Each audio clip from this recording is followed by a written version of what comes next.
Hi there. Those of you who are familiar with my channel will know that I always try to encourage people to approach their pianos from a place of joy and delight. I'm always trying to encourage people to find authentic ways of approaching their piano and to resist any kind of rigid expectations that might also arise along your piano journey. And all of this is for the purpose of helping people have heart-centered experiences with their pianos. The reason why I'm making this video today is to share that this idea of resisting strict expectations for yourself is a lesson that I am continuing to learn myself. Over the last couple of weeks, I've fallen into some bad habits that honestly I thought I had outgrown. But basically, I tried to maximize my productivity and it backfired on me and it ended up decreasing my productivity. This has resulted in a creative block that has impacted my YouTube channel. Some of you have noticed that I haven't posted anything to YouTube in a couple of weeks. Thanks for reaching out. I'm fine, but the silence is a result of this creative block that I experienced. And so I wanted this learning of mine to also hopefully be a learning opportunity for you all as well. And so today I wanted to share what happened, what I did, how it backfired on me, and what I needed to do in order to get out of my creative block. So I hope this helps you on your own creative journey. So what happened? In a nutshell, I took on some new projects, which was very exciting, but I mismanaged my expectations of those new projects. So for those of you who have been here for a while, you probably know that I split my time between streaming private piano lessons online and creating YouTube videos for beginners to piano who want to learn more about piano. And I've been doing this for about 2 years now. And I feel as though I have a pretty good rhythm that lets me balance these two responsibilities. Well, back in the spring, I got an idea that I would like to try a few new things. I got a couple of ideas, actually. One idea that I've mentioned before is to develop my own theory pages. I have some really specific ideas about specific theory exercises that I think would be very helpful for some of my students. So I wanted to learn how to develop those. I also got an idea for a self-paced online course that would be really helpful to people who are complete beginners at piano and they want to learn how to play, but they don't feel like they're ready to financially commit to a teacher just yet. I really loved both of these ideas, and I thought that the summer could be a perfect time to work on these ideas in time for September, when people are already kind of thinking about school and learning, and they might be interested in having options like these available. So I was really excited. And because I already have a rhythm of teaching and creating YouTube videos, I need to just kind of carve out a little bit more time for these extra projects.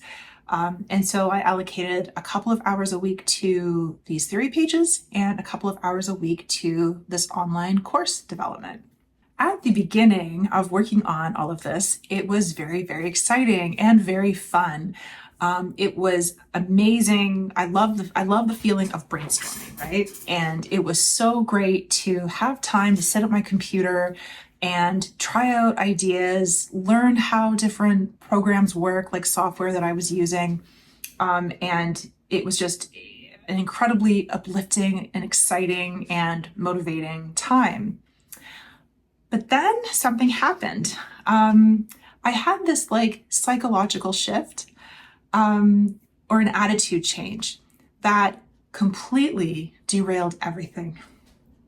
And before I go on, I want to ask, Do you have any guesses what this shift in my attitude was about? If you have any guesses, I would love if you could comment it, because I'm really curious to know, A, if anybody else experiences this, and B, like if you can call this out, if you can notice this before I did. But basically, my change was that instead of feeling excitement and joy and gratitude for the time that I was able to spend being creative at my computer, I started getting anxious and worried and attached to the results of the time that I was spending at my computer. So I was getting attached to the results. And this completely derailed everything, because rather than feeling joy in the creativity of these new projects, I started looking for evidence that the time I had carved out for these projects had been worth it.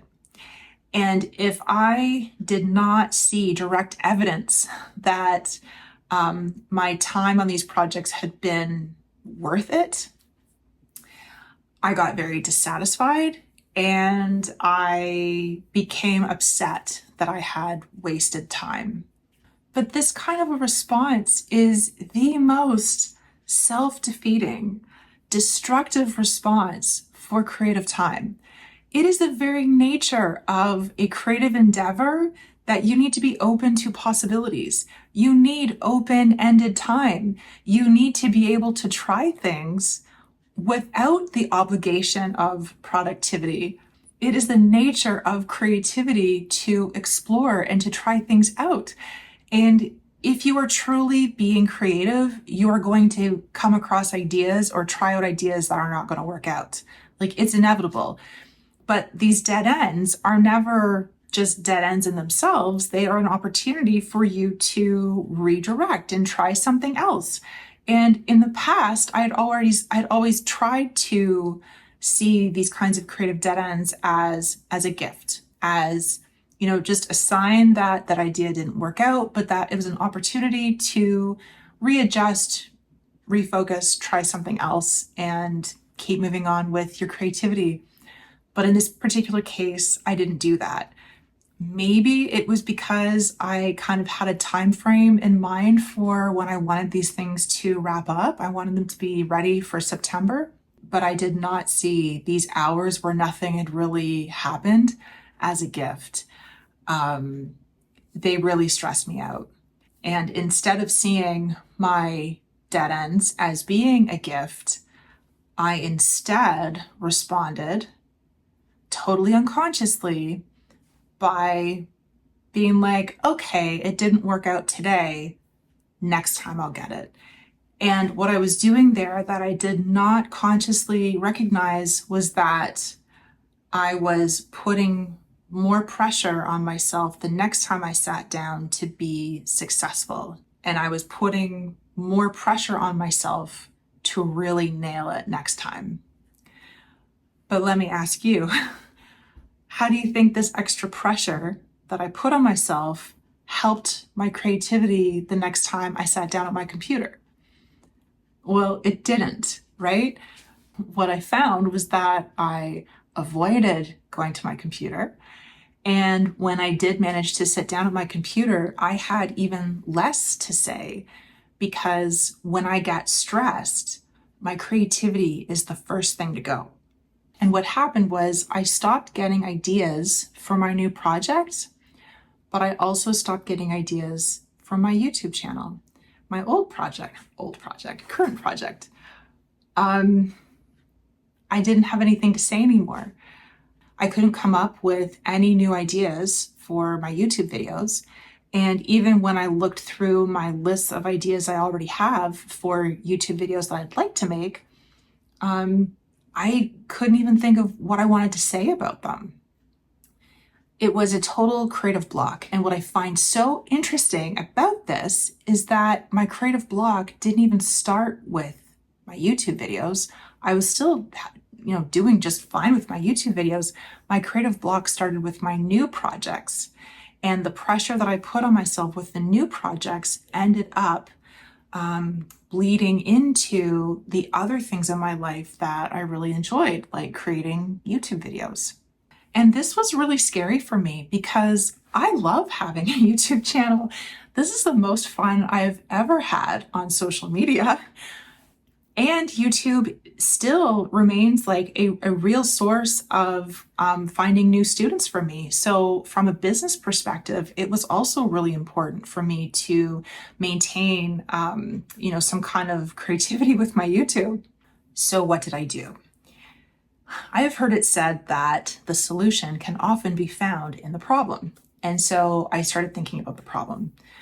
In this case, the problem that I had perceived was that I felt like I had mismanaged my time. Another way of seeing that was that I felt like I didn't have enough time or a scarcity of time. So the way that I decided to try to get over the scarcity of time that I was feeling was to give myself more time. And I purposefully stepped away from all of my projects. And this is in the face of like my fear screaming at me, you will never work again if you don't get back on these projects. But I purposefully just did things that made me happy. I followed my bliss. And for me, that included getting back into leathercraft. It's one of my hobbies. I made myself a gardening sheath. Playing Chopin, but playing Chopin very slowly so that I can really immerse myself in his chord progressions that I love so much. And watching other people's YouTube videos. I love lurking on YouTube. And I really want to emphasize here that I was doing this before my fear had subsided, okay? This is really, really important. I was still really upset by my creative block, and I was immersing myself in the things that I enjoyed, okay? So when I was taking this leisure time, I was doing so despite actively feeling guilty about it. But that was the point. I'm going to let you in on a little life secret of mine that will probably give you a little bit of insight into the kind of person I am.